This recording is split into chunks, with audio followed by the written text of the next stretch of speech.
भाई एक कमाल की टीचर हैं। उनकी कविताएँ मैंने शेयर की थी एक वीडियो में। वो कविताएँ उन्होंने अपने विद्यार्थियों के लिए लिखी थी। विद्यार्थी क जो बहुत ज़्यादा कोशिश किसी विद्यार्थी ने की और बहुत ज़्यादा परिश्रम किया, बहुत लगन से, मेहनत से पढ़ाई की, तो उसको थोड़ा एप्रिशिएट करने के लिए, उसका हौसला बढ़ाने के लिए, उसका रिज़ल्ट देते समय साथ में एक कविता इंग्लिश में, तो वो कविताएँ उन्होंने मुझे भेजी। मैंने एक वीडियो में वो रिसाइट की थी। उनमें से 2 कविताएँ। अब ऐसे टीचर्स कितने होंगे जो, अब कल्पना कीजिए आप स्टूडेंट हैं और टीचर आपका रिज़ल्ट दे रही हैं और साथ में आपके बारे में एक कविता, जिसमें कि आपके चरित्र के बारे में, जो अच्छी क्वालिटीज़ आपकी हैं, उसके बारे में कविता लिखी हुई है। किसी को कुछ बोलना हो भाषा से, तो सबसे सुंदर रूप है उसका कविता। तो उन्होंने एक और एक्सपीरियंस अभी भेजा एक नए प्रकार का। तो वो कह रही हैं कि मैं बच्चों को पढ़ा रही थी कि हमारे देश से गुजरने वाली जो नदियाँ हैं, तो वो, कि मैं बहुत इन्वॉल्व्ड जब होती हूँ, ये अनुभव तब होते हैं जब मतलब बहुत ज़्यादा रस आता है पढ़ाने में, पढ़ाने और सीखने की प्रक्रिया में। तभी अनुभव होते हैं कि अचानक इमेजेस आती हैं। तो कि ये था पाठ, ये था, इस बारे में था कि जितनी नदियाँ हमारे देश से बहती हैं, इनका सोर्स कहाँ है, और कि वो मुझे पता नहीं था। अभी वो पाठ आगे पढ़ा नहीं था, मुझे इसका ज्ञान नहीं था, और कि मेरे दिमाग में अचानक इमेज आई ग्लेशियर्स की, जो कि मैंने कहीं देखी होंगी किसी फ़िल्म वगैरह में। बड़ी-बड़ी ग्लेशियर, और अचानक नाम भी आया कि तिब्बत, और कि मैंने सीधे बोल भी दिया कि तिब्बत में ग्लेशियर हैं, बहुत बड़े-बड़े ग्लेशियर हैं, और वो इनका सोर्स है, इनका उद्गम है। और बाद में कि बोलने के बाद तब फिर पाठ पढ़ने लगे तो वही चीज़ उसमें थी, और मुझे बहुत आश्चर्य हुआ कि वो इमेज कहाँ से आई, मुझे जब पता ही नहीं था। मुझे नहीं था पता कि वो तिब्बत में हैं ग्लेशियर्स। और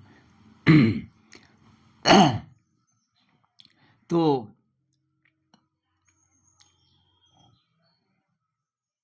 कुछ ऐसे अनुभव मुझे भी हुए, इसलिए मुझे ये बात सीधे समझ आ गई कि ऐसी इमेजेस आ सकती हैं। ये कब आती होंगी? जब आपका कॉन्शियस ब्रेन हावी नहीं है, जब मैं जानता हूँ वाला जो दिमाग है वो ज़रा पीछे हो जाता है, और कोई अज्ञात दिमाग का कोई अज्ञात हिस्सा काम करने लगता है और आपको पता भी नहीं चलता।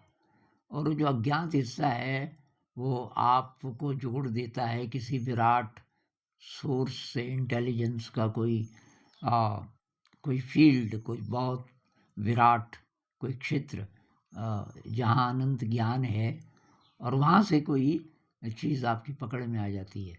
और तो ये जो लोग खो जाते हैं ना बीच-बीच में, जैसे कोई आर्टिस्ट है, कोई म्यूज़िशियन है, कोई टीचर है, खो जाते हैं जब हम एकदम किसी चीज़ में, किसी धुन में लीन हो जाते हैं, तो तब ऐसा अनुभव हो सकता है।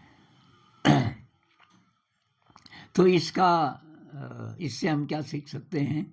हम ये सीख सकते हैं कि भाई आई डोंट नो वाला स्टेट बहुत काम का है। आई नो अगर पहले से तैयार है सारे आंसर्स आपके, तब नया नहीं आएगा। अभी इनको तो पता नहीं था ना, नया आया। तो नया कहाँ से आया? वो रिसेप्टिविटी होगी नए को वेलकम करने की, नए के प्रति ये जो भाव है समर्पण का, कि भाई मैं नहीं जानता, तब ये आएगा।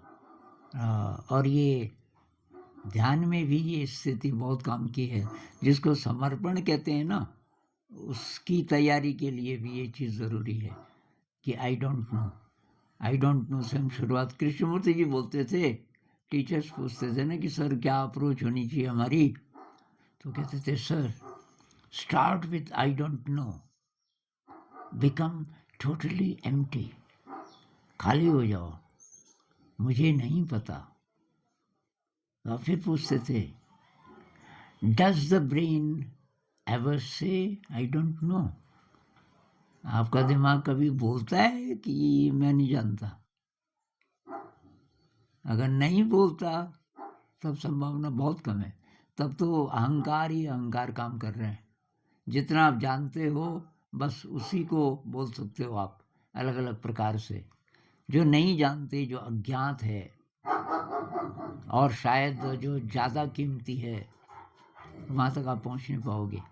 तो वहाँ तक पहुँचने के लिए आई डोंट नो। तो मैंने एक किताब लिखी हिंदी में, सा विद्या या विमुक्तये। उसका एक चैप्टर है, मैं जानता हूँ कि मैं नहीं जानता। चैप्टर का ही नाम है, और उसमें मैंने यही बात बोली है कि कैसे हम जब अहंकार के पार पहुँच जाते हैं तब उस सुपर इंटेलिजेंस के फील्ड को छू सकते हैं। नमस्कार।